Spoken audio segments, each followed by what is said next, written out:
चम चमके मंगिया में सिनुरा बनल रहे हमरे सुहाग जी।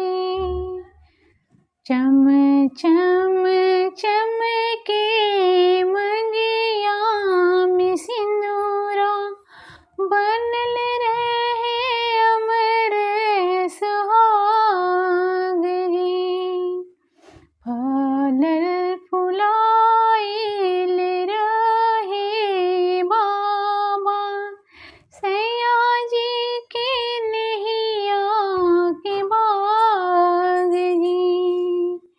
चम चम चमके मंगिया में सिनुरा बनल रहे हमरे सुहाग जी।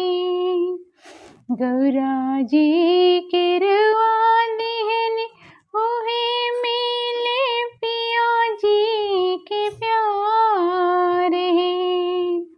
मांगिले वचन रउरा से अचरा पसारे।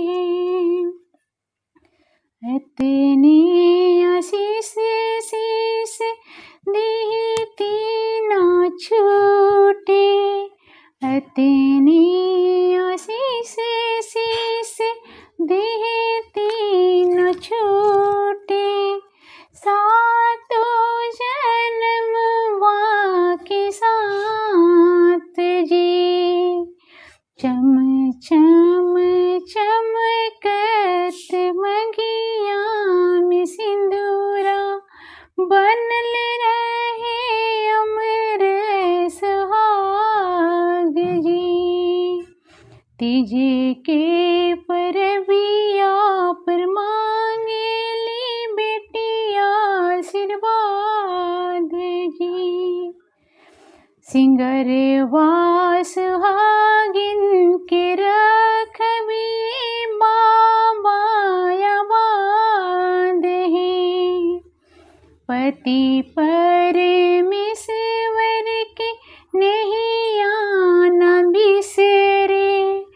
पति परमेश्वर के नैया न बिसरे। लागे ना सनहिया में दाग जी। चम चम चमके मंगिया में सिंदूरा बनल रहे हमरे सुहाग जी। चम चम चमके मंगिया में सिंदूरा बनल रहे हमरे सुहाग जी। थैंक यू दोस्तों।